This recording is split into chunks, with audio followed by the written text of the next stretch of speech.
sehat, bersama guru yang hebat, penuh cinta dan bersahabat, mendidik. Bismillahirrahmanirrahim. Assalamualaikum warahmatullahi wabarakatuh. Yang terhormat Fasilitator Nasional Bapak Randy Adam SPD, yang kami hormati Fasilitator Daerah Bapak Nova Mauluda SPD, yang kami hormati Kepala UPT SMP Negeri 2 Parengan Ibu Heni Purwani Wahyuningsih SPD MPD, serta Bapak Ibu hadirin yang berbahagia. Puji syukur kehadirat Allah karena atas limpahan rahmat dan karunia-Nya kita bisa berkumpul pada acara berbagi praktik baik 7 jurus BK hebat dalam keadaan sehat walafiat. Selawat serta salam selalu kita sanjungkan kepada Rasulullah Muhammad Sallallahu Alaihi Wasallam yang selalu kita nantikan syafaatnya di yaumul akhir. Bapak Ibu yang kami hormati, sebelum memulai acara, perkenankan saya, Dina, sebagai pembawa acara pada hari ini untuk membacakan susunan acara. Yang pertama, pembukaan. Acara kedua, menyanyikan lagu Indonesia Raya. Acara yang ketiga, sambutan kepala sekolah. Acara yang keempat, penguatan oleh fasilitator nasional. Acara kelima, yakni acara inti oleh fasilitator daerah. Acara keenam, sesi tanya jawab. Acara ketujuh, pembuatan video testimoni oleh peserta. Dan yang kedelapan adalah acara penutup. Acara yang pertama yakni acara pembukaan. Bapak Ibu yang kami hormati, marilah kita buka acara ini dengan bacaan basmalah seraya berharap acara dapat berjalan dengan lancar. Bismillahirrahmanirrahim. Acara yang kedua yaitu menyanyikan lagu Indonesia Raya. Kepada hadirin dimohon berdiri.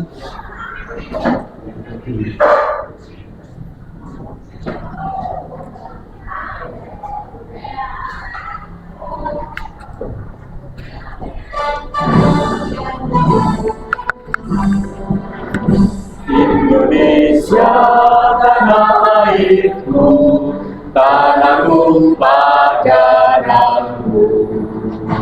Di sanalah aku berdiri, jadi pandu ibuku. Indonesia kebangsaanku, bangsa dan tanah airku. Marilah kita berseru, Indonesia bersatu. Hiduplah tanahku, hiduplah negeriku, bangsaku, rakyatku semuanya. Bangunlah jiwanya, bangunlah badannya, untuk Indonesia Raya.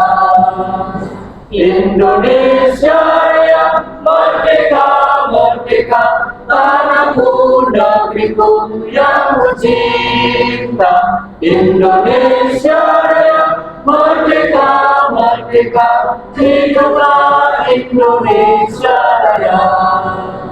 Indonesia Raya, merdeka, merdeka, tanahku, negeriku yang ku cinta. Indonesia Raya, merdeka, merdeka, hiduplah Indonesia Raya. Hadirin dimohon duduk kembali.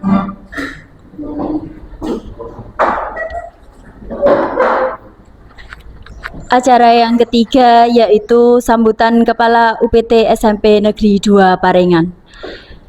Bapak Ibu, dikarenakan Ibu Kepala UPT SMP Negeri 2 Parengan berhalangan hadir, maka sambutan akan diwakili oleh Wakil Kepala UPT SMP Negeri 2 Parengan. Kepada Ibu Sri Murni SPD, kami silakan. Assalamualaikum warahmatullahi wabarakatuh. Kepada yang terhormat Bapak Randy Adam SPD sebagai fasilitator nasional, kepada yang terhormat Bapak Ibu staf UPT SMP Negeri 2 Parengan yang saya hormati. Pertama-tama marilah kita panjatkan puja dan puji syukur kehadirat Allah Subhanahu wa taala, karena dengan rahmat dan hidayahnya kita diberi kesehatan sehingga kita bisa melaksanakan kegiatan hari ini dalam keadaan sehat walafiat. Sholawat serta salam kita haturkan kepada junjungan kita Nabi Muhammad SAW. Semoga kita semua mendapatkan syafaatnya di yaumil akhir nanti. Bapak Ibu yang saya hormati, dalam kesempatan kali ini saya mewakili Ibu Kepala Sekolah berharap dengan adanya kegiatan jurus 7 jurus BK hebat, semoga sekolahan UPT SMP Negeri 2 Parengan ini yang sudah baik menjadi lebih baik lagi. Begitu Pak Randy harapan kita. Karena apa? Mungkin di sini banyak kekurangan di SMP Negeri 2 Parengan. Dan saya berharap semoga apa yang telah dipelajari oleh Pak Nova bisa diterapkan di sekolah kami, dan kami mengharapkan siswa-siswi kami menjadi lebih baik lagi. Khususnya saya juga penasaran, tadi saya sudah tanya sama Pak Randy, 7 jurus hebat BK itu apa saja, Pak? Oh, ternyata di sini Pak Nova sudah menekankan menerapkan 2 jurus, dan semoga 4 yang belum dilaksanakan bisa lebih baik dan murid kita mengalami kemajuan yang lebih pesat lagi. Saya akhiri sekian. Wassalamualaikum warahmatullahi wabarakatuh. Waalaikumsalam warahmatullahi wabarakatuh. Terima kasih kami sampaikan kepada Ibu Sri Murni. Acara yang keempat yakni penguatan oleh fasilitator nasional. Kepada Bapak Randy Adam SPD kami silakan.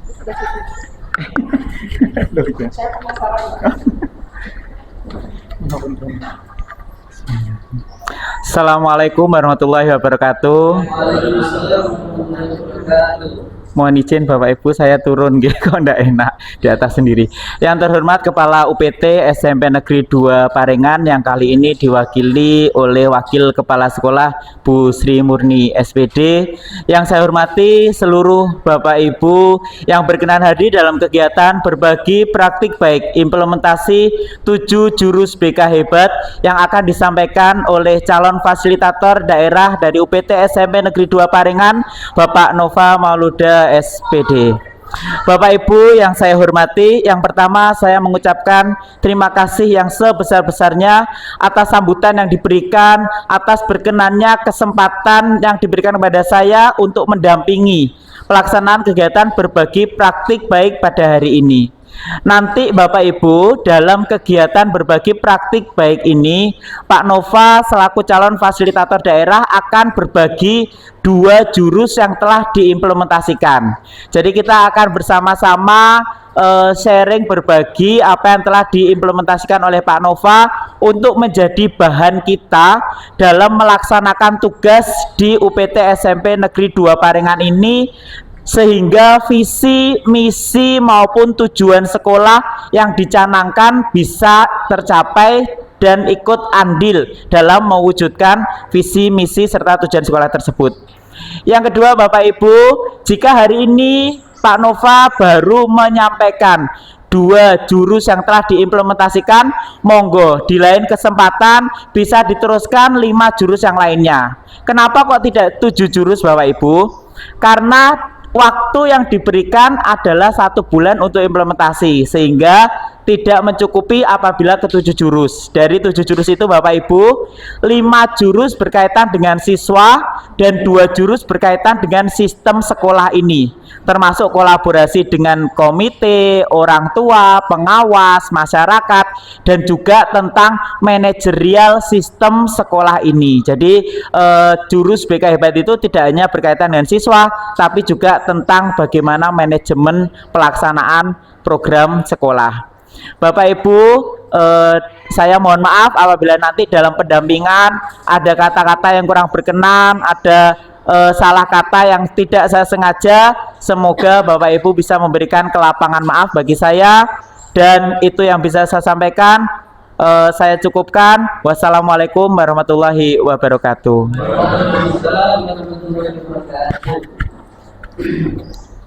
Terima kasih kami sampaikan kepada Bapak Randy Adam. Bapak Ibu yang kami hormati, acara yang kelima yakni acara inti berbagi praktik baik 7 jurus BK Hebat oleh fasilitator daerah. Kepada yang kami hormati Bapak Nova Mauluda SPD, kami silakan.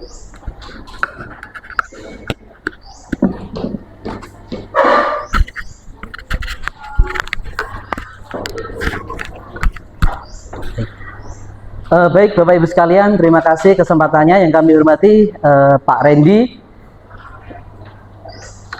Randy Adam SPD. Mohon maaf Pak Randy, nanti kalau saya salah sebut Mas atau Pak, karena memang biasanya kita menyampaikan itu. Pak Randy yang kami hormati dari Fasilitator Nasional untuk program 7 Jurus BK Hebat. Kalau di sini saya biasanya plesetkan 7 rujus gitu. 7 rujus BK Hebat untuk mempermudah mengingat saya. Yang kami hormati juga Ibu Sri Murni Pak Linarto, Wakil Kepala Sekolah, yang hari ini mewakili Ibu Heni yang saat ini berhalangan, serta Bapak Ibu seluruh staf urusan yang ada di UPT SMP Negeri 2 Parengan yang saat ini hadir di pertemuan ini. Pertama-tama kita ucapkan rasa syukur karena kita bisa menghadiri acara ini dan saya diberi kesempatan untuk berbagi praktik baik atas apa yang saya dapatkan di Surabaya, 7 jurus BK Hebat ini, dan diimplementasikan di UPT SMP Negeri 2 Parengan. Shalawat serta salam tak lupa kita aturkan kepada junjungan kita Nabi Muhammad SAW yang selalu kita harapkan syafaatnya di yaumil akhir nanti. Bapak Ibu sekalian, tentunya Bapak Ibu penasaran kok BK ini punya jurus sendiri itu. Apa ini kok membuat gebrakan sendiri? Yang lainnya biasanya pembelajaran mendalam atau apa, BK kok membuat gebrakan 7 jurus BK Hebat. Jadi BK memang sebagai salah satu lokomotor juga, penggerak terlaksananya pendidikan di SMP Negeri 2 Parengan atau di sekolah-sekolah dimanapun, itu dirasa membutuhkan apa ya, peningkatan kompetensi. Makanya diajari jurus-jurus ini. Ketika pelatihan di Surabaya itu sangat seru Bapak Ibu, karena menerima kartunya lupa saya Bapak, kartu pengesahan itu harus pakai gaya menerima jurus gitu. Seperti mendapatkan benar-benar mendapatkan jurus. Nah, 7 jurus itu diantaranya ada kenali potensi, terus kelola emosi, tumbuhkan resiliensi, jaga konsistensi, jalin koneksi, bangun kolaborasi yang dijelaskan Pak Randy tadi, dan menata situasi. Dari ke-7 jurus ini, yang 5 itu diaplikasikan kepada siswa, dan yang 2 itu diaplikasikan kepada sistem sekolah, termasuk menata situasi, menjalin koneksi, yang sepertinya memang pada awal sebelum dapat jurus ini pun ini sudah saya lakukan. Cuma memang belum terstruktur, masih yaitu panggilan orang tua atau apa seperti itu aja. Dan untuk di SMP Negeri 2 Parengan, saya mohon maaf baru bisa melaksanakan 2 Bapak Ibu. Ini pun saya agak ngebut karena kita tahu sendiri urusan di UPT SMP Negeri 2 Parengan dalam beberapa minggu terakhir ini luar biasa banyaknya. Dan setiap pembelajaran BK itu kan 1 jam pelajaran. Bahkan kemarin saya sudah minta jamnya Pak Arif, jamnya TIK untuk saya gunakan untuk praktek ini. Itu pun masih kurang. Yang pertama yang saya lakukan itu jurusnya adalah jurus kenali potensi Bapak Ibu. Mungkin Bapak Ibu semua juga sudah paham kenali potensi. Apa sih yang potensi apa sih yang dimiliki oleh murid kita, biasanya itu dilakukan apa untuk mengenali potensi itu? Dari tim kurikulum Pak Arif juga sudah paham di awal semester kita ada istilahnya pemetaan kelas atau apa Pak? Kerennya kita itu apa? Tim replacement test. Nah, seperti itu. Kita mengenali potensi murid-murid kita. Jurus yang dikenalkan di sini ada beberapa hal dan luar biasa sekali Bapak Ibu. Yang pertama, jurus kenali potensi yang diajarkan itu ada 3 di materi ini. Yang pertama adalah tentang kecerdasan majemuk, multiple intelligence. Terus yang kedua tentang gaya belajar. Ini yang sering dibahas di setiap pelatihan-pelatihan. Yang gambarnya ini juga mungkin Bapak Ibu nggak asing dengan gambar ini. For a fair selection, everybody has to take the same exam. Untuk ujian yang adil, semuanya harus menggunakan ujian yang sama. Please climb the tree. Tolong silakan panjat pohon itu. Itu digunakan untuk burung, kera dan sebagainya.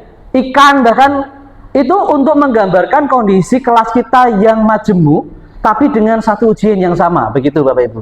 Apakah itu adil? Apakah itu benar untuk siswa kita? Nah, makanya asesmen potensi itu sangat-sangat diperlukan dalam proses pembelajaran. Dan yang terakhir adalah pengenalan minat dan bakat pakai Riasek nanti. Yang pertama Bapak Ibu, di kecerdasan majemuk. Jadi menurut Howard Gardner, ini pun sudah pernah dijelaskan oleh di workshop kita yang hari apa ya dulu itu, hari sampai sore dari Bu Palupi, kecerdasan majemuk. Kita itu punya banyak anak-anak itu punya banyak kecerdasan, bukan hanya satu aja.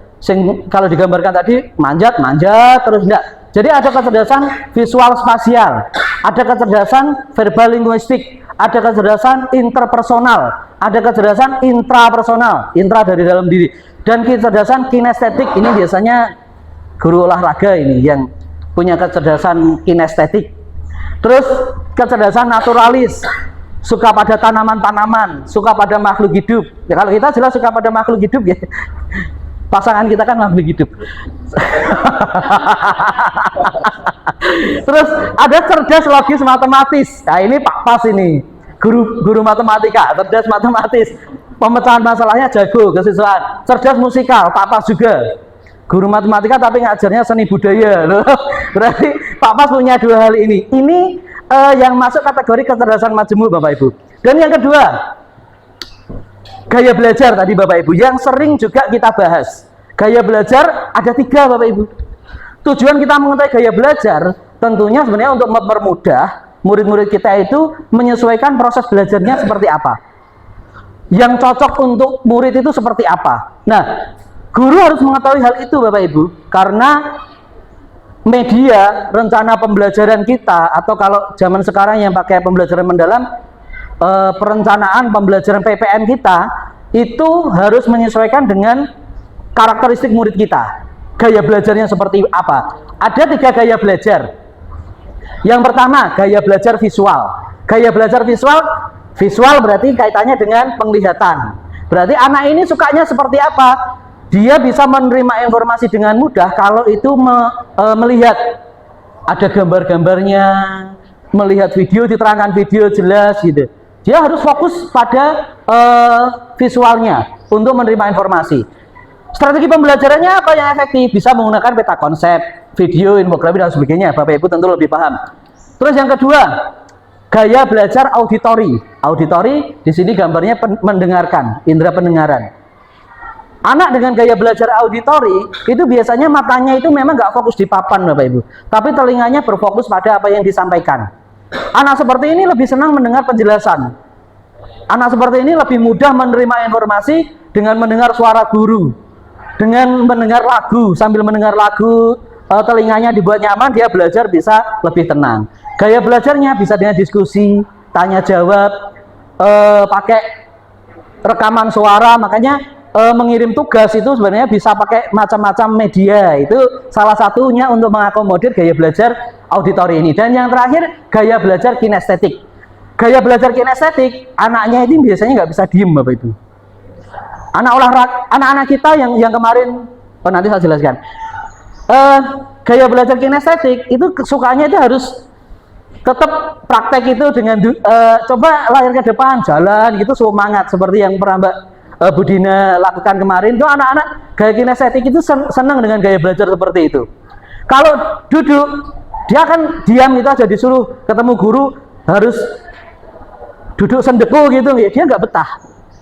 Pasti kakinya gerak atau jemriaknya goyang, jempolnya selalu seperti itu anak kinestetik untuk mempermudah dia menerima informasi. Dan ini memang bukan gangguan, bukan apa, tapi memang semacam respon sensorinya memang harus seperti itu. Kalau kemarin di MGBK dijelaskan masalah respon sensori, jadi kayak anak autis dan sebagainya itu bukan karena anak ini bermasalah, tapi memang karena respon sensorinya itu memang menerima informasinya seperti itu, Bapak Ibu.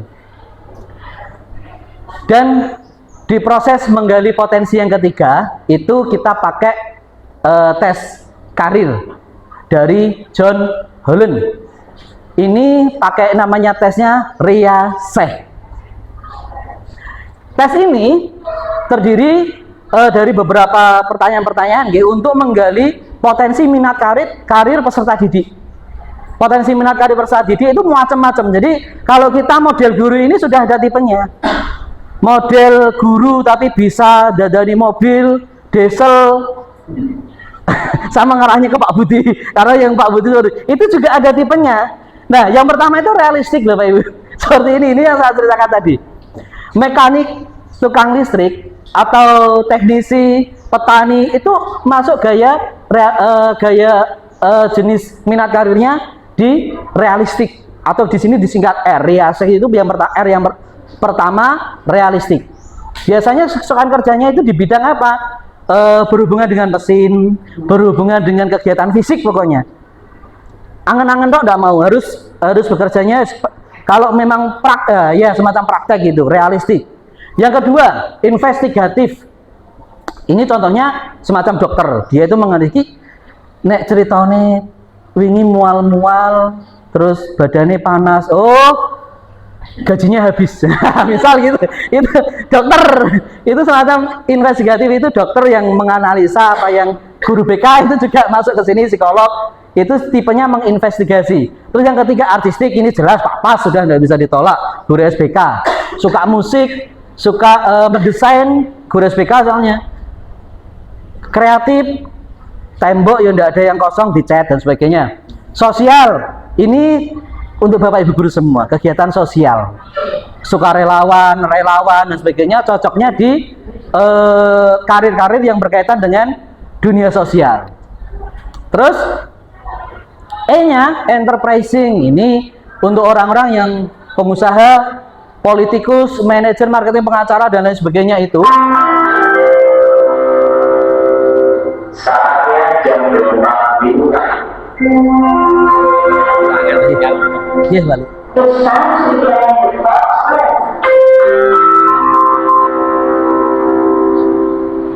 Yang tipenya tipe pemimpin, masalah membuat kebijakan. Nah, itu tipenya nanti dia ada di enterprising. Dan yang terakhir C-nya konvensional, atau kalau di bahasa Indonesia kan konvensional. Suka hal yang terstruktur dan teliti. Contohnya di sini itu yang tipenya konvensional itu Pak Suradi. Halnya selalu laporannya sistematis, tertata rapi. Itu masuk ke minat karir konvensional. Dengan tes ini kita bisa mengetahui anak-anak itu potensi minat karirnya di mana. Kalau memang dia nanti potensi minat karirnya di sosial, arahkan aja jadi guru. Meskipun dia baru usia SMP, maksudnya seperti itu. Tapi Bapak Ibu, di UPT SMP 2 kemarin yang saya lakukan, saya menggunakan tes yang kedua, tes gaya belajar.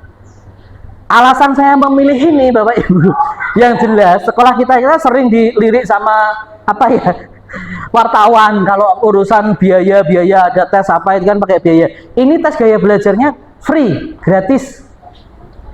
Terus mudah juga untuk anak-anak, pakai HP, klik link, isi sesuai dengan minat, sesuai dengan dia, klik munculnya hasil yang mudah dipahami. auditori berapa persen, kinestetik berapa persen, visual berapa persen. Bahkan kemarin ada yang rata 33% semua, hampir, jadi totalnya hampir 100%. Itu ada yang hasilnya seperti itu. Bentuknya seperti ini di HP Bapak Ibu. Kalau Bapak Ibu mau mencoba sekarang, dicoba sekarang atau nanti Bapak Ibu? Dicoba sekarang atau nanti saya share gitu? Share aja nggih, Bapak Ibu bisa mempraktekkan ke anak-anak gitu nggih. Nah, kalau gitu saya lanjut aja. Dalam proses pembelajarannya saya menggunakan metode model pembelajaran ARKA. Ini di Surabaya kemarin selalu digunakan model pembelajaran ini. ARKA itu A-nya adalah aktivitas. Anak diajak beraktivitas dulu. Kalau di saya, anak saya ajak untuk aktivitasnya apa? Mengerjakan tes tadi, gaya belajar tadi. Pegang HP, semuanya anak mengerjakan. Setelah itu, saya ajak untuk refleksi. Anak-anak saya tanyai, tadi kalian ngapain? Hasilnya seperti apa? Siapa yang punya gaya belajar dominan ini? Nah, itu masuk refleksi. Anak-anak menganalisis pengalaman tersebut. Terus yang ketiga saya jelaskan konseptualisasi, K. Jadi A-nya aktivitas, R-nya refleksi, K-nya konseptualisasi. Saya jelaskan 3 gaya belajar itu seperti apa. Sehingga anak memahami, oh aku ternyata kinestetik layak pas belajar kakiku gini terus. Saya nggak betah untuk tetap di kelas, makanya saya sering izin ke toilet. Itu mereka memahami itu. Dan terakhir aplikasi. Anak saya minta berkelompok untuk membuat kira-kira metode belajar apa yang paling tepat untuk dia di rumah. Seperti itu Bapak Ibu. Ini linknya untuk tes gaya belajar, saya bentuk barcode. Dan di kelas 8A, mohon maaf salah. Yang ini di kelas 8A saya mempraktekkan, untuk yang kedua di 8B, tapi ini saya keliru di 8A. Hasil tes yang muncul itu seperti ini Bapak Ibu. Kelas 8A ternyata dominan di kinestetik. Oh. 8A dominan di kinestetik, ada 44%. Itu termasuk yang 3 rata tadi ya saya masukkan, ada 2 anak yang gaya belajarnya sama semua. Jadi visualnya ada 28%, kinestetiknya 20%, 28% dan auditori 28% dan kinestetiknya 44% Bapak Ibu. Artinya apa Bapak Ibu? Saya mencoba menyimpulkan dari yang muncul di kelas 8A ini. Pendekatan yang digunakan untuk pembelajaran di sana itu harus mengakomodir ketiga gaya belajar tersebut. Berarti harus ada menunjukkan gambarnya atau video, bisa pakai PBL atau PJBL itu bisa. Terus pakai auditori dijelaskan, digabungkan, dan terakhir aktivitasnya itu dimunculkan kinestetiknya. Karena ternyata dominan kinestetik, kalau bisa malah lebih banyak kegiatan kinestetiknya. Itu dari hasil gaya belajar yang muncul di kelas 8A Bapak Ibu. Seperti itu. Terus untuk evaluasi penyesuaian, kolaborasi itu tergantung kreativitas Bapak Ibu guru, menyesuaikan dengan kondisi hasil yang muncul dari tes gaya belajar ini Bapak Ibu. Ini untuk pelaksanaan jurus yang pertama di UPT SMP Negeri 2 Parengan. Sehingga untuk di pembelajaran BK berikutnya di kelas 8 saya juga akan menggunakan ini. Saya integrasikan ke RPP BK, dan alhamdulillah di RPP yang sudah saya gunakan kemarin itu hampir sama dengan dari kabupaten. Kita kan punya RPP terpusat dari kabupaten. Itu hampir sama dengan kondisi ARKA yang diterapkan di sekolah ini Bapak Ibu. Seperti itu. Itu untuk jurus yang pertama. Jadi dari ketiga metode tadi yang saya gunakan baru gaya belajar Bapak Ibu. Itu nanti rencana saya untuk yang minat karir saya gunakan di kelas 9. Itu tentu menarik untuk mereka karena mereka bisa mengetahui, oh ternyata saya ada di sini. Dan tes gaya belajar tadi itu meskipun simple, itu sudah berdasarkan teori-teori psikologi yang tervalidasi. Katanya seperti itu. Kita masuk ke jurus yang kedua. Setelah jurus yang pertama, kenali potensi, kita juga harus mengajarkan pada murid kita jurus yang kedua. Guru BK-nya juga harus bisa ini, guru-gurunya juga harus bisa jurus yang kedua ini, karena ini sangat penting. apalagi muridnya di fase perkembangan mereka memasuki masa-masa flying, apa ya, moodnya itu suka berubah-ubah, swing mood swing ya, moodnya itu sering berubah-ubah. Nah, jurus kedua ini untuk kelola emosi itu sangat bermanfaat untuk anak ini. Bapak Ibu juga sudah pernah mendapatkan, cuma mungkin dikemas dengan hal yang berbeda. Kalau Bapak Ibu ingat masalah KASEL atau pembelajaran sosial emosional, nah, kelola emosi itu berfokus pada itu Bapak Ibu. Teorinya ini, kalau KASEL itu digunakan untuk pembelajaran sosial emosional di kelas dengan mengajarkan pengelolaan emosi pada peserta didik. Dan ini pun nanti mengajarkan pada diri kita juga Bapak Ibu, bagaimana mengelola emosi. Bahkan kita sering melakukan sebenarnya tanpa kita sadari ada teorinya. Nah, konsep pembelajaran ini ada beberapa, ada 5 hal konsep pembelajaran KASEL di kelas tadi, sosial ekonomi di kelas tadi. Yang pertama, self awareness. Kita mengajarkan anak untuk menyadari dirinya, menyadari emosinya. Kemarin saya sudah mencoba anak-anak emosi itu apa. Mereka semua menjawab kompak, emosi adalah marah. Itu aja. Sudah. Oh, kamu emosi itu marah. Padahal sayang itu emosi juga Bapak Ibu, kan gitu nggih. Yang kita pahami kan gitu. Emosi perasaan sayang, cinta, sedih itu juga emosi. Terus self management. Manajemen diri. Nggih, Bu Win ada yang ditanyakan. Aman ya. Kemampuan untuk mengatur emosi, pemikiran dan perilaku secara efektif pada situasi yang berbeda ini, kemampuan ini biasanya digunakan agar kita itu bisa menerima perubahan keadaan Bapak Ibu. Tiba-tiba situasi ayam guyon, datang orang membuat kerusuhan. Kita harus berbuat apa? Nah, manajemen diri itu yang diutamakan, bukan kita ke orang lain ya, tapi diri kita untuk menghadapi perubahan situasi itu seperti apa. Itu yang menjadi fokus pada self management. Terus responsible decision making, pengambilan keputusan yang bertanggung jawab. Tentu saja kalau kita bisa mengelola emosi, sosial emosional bagus, keputusan yang dibuat itu akan lebih bisa sesuai, bertanggung jawab, tepat. Kita emosi, ada orang tua datang marah-marah, terus kita membuat keputusan di waktu itu, ya udah mau gue keluar. Kira-kira ada yang dirugikan enggak? Silahkan anaknya dikeluarkan dari sini, gak masalah. Saya pernah ada di posisi itu sana. Silahkan. Itu tentu keputusan yang kurang bijak tentunya.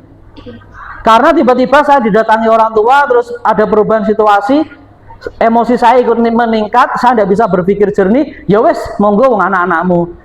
Padahal seharusnya tidak seperti itu. Tujuannya membuat pilihan yang tepat.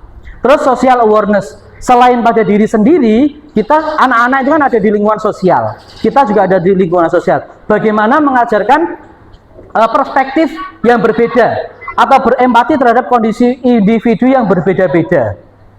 Dan alhamdulillah kalau di sini mungkin sudah mulai terbentuk anak-anak itu, mungkin dengan adanya pandu yang inklusivitasnya seperti itu, teman-temannya juga sudah mulai bisa memahami. Oh, memang pandu seperti itu. Tidak terlalu banyak yang garai bahasanya seperti itu. Dan dia terakhir relationship skill atau keterampilan sosial. Ini cara berkomunikasi sosial dan sebagainya dilatih dengan relationship skill ini Bapak Ibu. Main banyak ini Bapak Ibu. Nah, tujuan dari pembelajaran KASEL ini tentu saja untuk memberikan pemahaman kepada peserta didik dan kita sebagai tindakan preventif. Preventif itu pencegahan. Jangan sampai anak-anak kita itu tidak bisa menghadapi situasi emosi yang berubah-ubah. Situasi emosi yang berubah-ubah seperti ini. Situasi emosinya berubah-ubah, saya sudah kudu bengok aja sebenarnya. Gitu, tapi saya harus membuat keputusan yang tepat karena saya direkam dan ada Pak Randy, ada Bapak Ibu guru. Sakit kalem dulu. Ini contoh langsung ini Bapak Ibu. Iya, seperti itu Bu. Ini sebagai tindakan preventif tadi. biar anak-anak itu tahu bahwasanya jangan sampai saya mengalami masalah sosial, jangan sampai saya itu tidak memahami diri saya, seperti itu. Dan sebagai peningkatan, kalau anak itu saya sudah bisa Pak, oh anak itu ternyata anaknya orang tidak mampu ya, anak itu ternyata gini, saya paham itu Pak. Dengan Kasel ini, anak akan lebih mampu lagi memahami kondisi sosialnya, sosial emosionalnya. Nah, dan rumusnya itu pakai ini Bapak Ibu. Kalau ini biasanya EMC kuadrat itu kan biasanya ada di apa? Fisika ya. Ini di jurus BK hebat, 7 jurus BK hebat masuk ini. Jadi kalau saya mengajarkan EMC kuadrat boleh sekarang.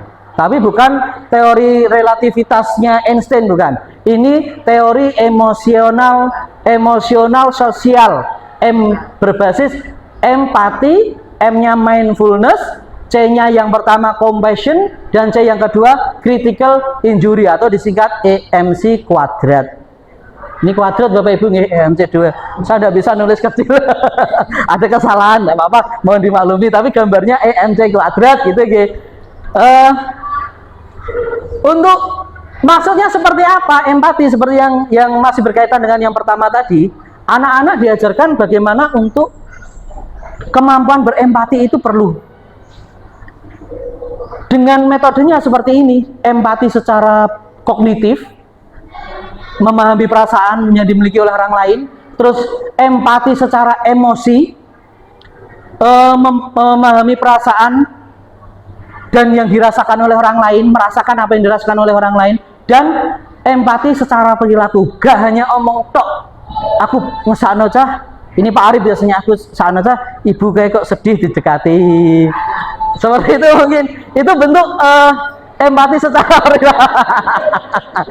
didekati, ditenangkan, biar bahagia. Seperti itu Pak Arif ya. Sambil Pak Arif, tenang Pak Arif. Yang kedua mindfulness Bapak Ibu. Mindfulness, pemahaman diri diperlukan untuk dalam proses mengajar. Kondisi yang sadar penuh, kita itu kalau di pembelajaran mendalam juga ada nggih? Mindfulness.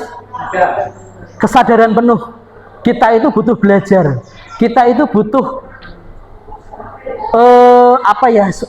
semuanya itu dari diri kita, bukan karena paksaan orang lain, bukan karena guru yang meminta, tapi memang kita sadar penuh kita butuh belajar.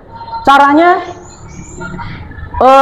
perilaku ini bisa dibuat dengan cara meditasi atau menenangkan diri. Caranya pakai 2 feet 1 breath, 2 kaki napak tanah, 2 kaki dirasakan menapak gini ya, terus sambil bernafas gitu, nafas dalam. Dilakukan selama 1-2 menit saat cemas. Mau melakukan apa, anak-anak kelihatan cemas ya udah semuanya silakan duduk yang rapi, sepatunya dilepas dulu atau dengan kondisi apa gitu. Kakinya napak yang tenang, tarik nafas dalam, dilakukan 1-2 menit, baru pembelajaran dimulai. Mungkin gitu, untuk menenangkan kondisinya. Terus set intention, mengingat tujuan. Tadi pagi tujuannya ke sini mau apa? Sekolah, oke, sekolah ya sekolah. Itu jadikan prioritas, fokus sekolah gitu. Yang ketiga, I'm aware. Saya menyadari, saya seperti ini, saya seperti itu. I'm aware, dia menunjukkan menyadari apa yang dia lakukan, dipikirkan dan dirasakan. Saya merasakan bahagia, saya merasakan sedih, saya merasakan ditunjukkan langsung. Dan yang ketiga, C yang pertama yaitu compassion melalui bela rasa. Ini saya kemarin sampai browsing, bela rasa itu semacam kalau persamaannya itu belas kasih, hampir sama dengan itu. Tapi ini tujuannya biar kita tidak terlalu terbawa, biar kita itu tidak terlalu terbawa pada perasaan sakit ya bocah kayak semua hartaku tak berikan ben kayak bocah kayak hidup bahagia. Tidak seperti itu Ibu. Itu kan welas asih yang berlebihan. Jadi dibatasi, ada pembatasan. Anak harus bisa kalau istilahnya di BK itu asertif. Ada materi asertif yang dia harus bisa mengatakan tidak. Karena ada orang yang sungkanan itu nggak bisa mengatakan tidak, Gus Mujib biasanya. Diminta apa aja, nggih gitu. Itu Pak Mujib harus latihan untuk berperilaku ya, bilang tidak. Pak Bu Tina minta tolong gitu ya, nggih gitu. Mesti gitu terus. Nggak mungkin menolak. Seperti itu. Itu harus dilatih Pak Mujib. Bisa dilatih ya seperti itu. Tapi ya disesuaikan Pak Mujib. Minati doa terus tidak mau lah, terus siapa yang doa? Tetap harus. Wah bahaya ini dikasih ada deh. Iya. Betulnya seperti itu melalui atributnya ada 6 ini: sensitivity, simpati, empati, caring, tolerance, dan non-judgment. Tak percepat aja.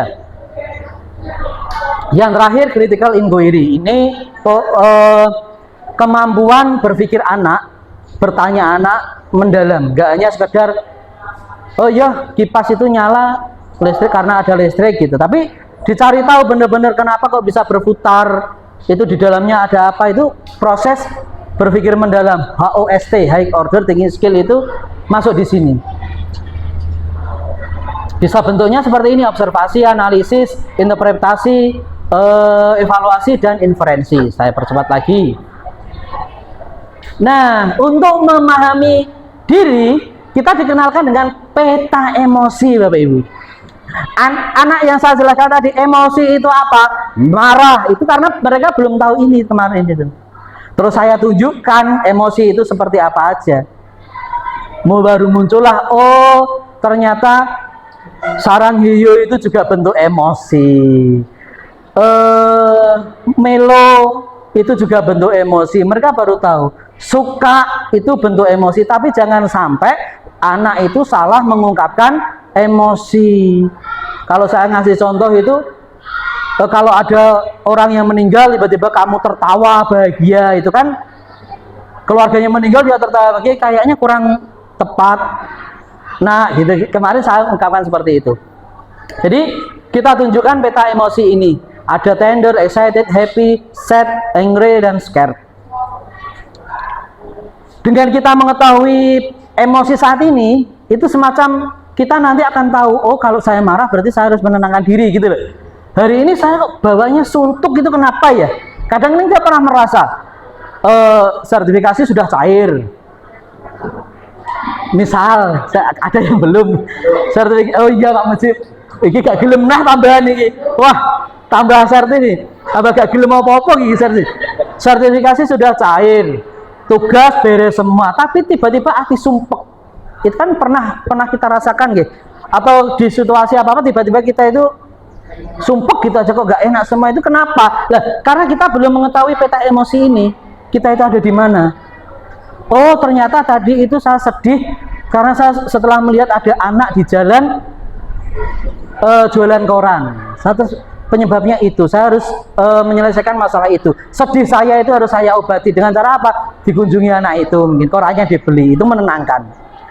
Atau tiba-tiba bahagia, aku kok seneng kena apa ya? Wong iki kok keteke dina iki seneng kena apa ya? Aku gak ngerti. Mungkin dapat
praktek baik dengan jurus 7 jurus BK hebat. Saya merasa senang karena dengan ini saya bisa menerapkan dari 7 jurus BK hebat ini terutama pada jurus 1 kenali potensi itu sangat cocok untuk mapel PJOK, dan jurus 2 yaitu kelola emosi itu juga cocok untuk mapel PJOK karena dalam mapel PJOK itu sangat berguna untuk mengenali kelola emosi. Jadi saya berusaha dengan mengikuti ini saya akan menerapkan apa yang saya peroleh hari ini. Saya akhiri sekian. Wassalamualaikum warahmatullahi wabarakatuh. Saya Abdul Mujibuduan, kebetulan di UPT SMP 2 Parengan ini mengampu pelajaran PPKN atau pendidikan yang sekarang kurikulum merdeka itu pendidikan Pancasila. Setelah saya mengikuti berbagai praktek baik dari BK, yaitu jurus 7 jurus BK hebat, ya alhamdulillah saya sudah mengikuti sesi mulai tadi pagi sampai sekarang sekitar pukul 11. Alhamdulillah ada beberapa yang disampaikan, salah satunya 2 jurus tadi, yang mana dari tadi ada yang bisa saya terapkan di pembelajaran saya PPKN, salah satunya dari potensi dan lain-lain untuk ibarat mengendalikan anak pada ketika kita emosi dan lain-lain, atau ketika anak bermunya agak gak enak apa, kita bisa terapkan. Ya, itu saja. Terima kasih dari saya. Wassalamualaikum warahmatullahi wabarakatuh.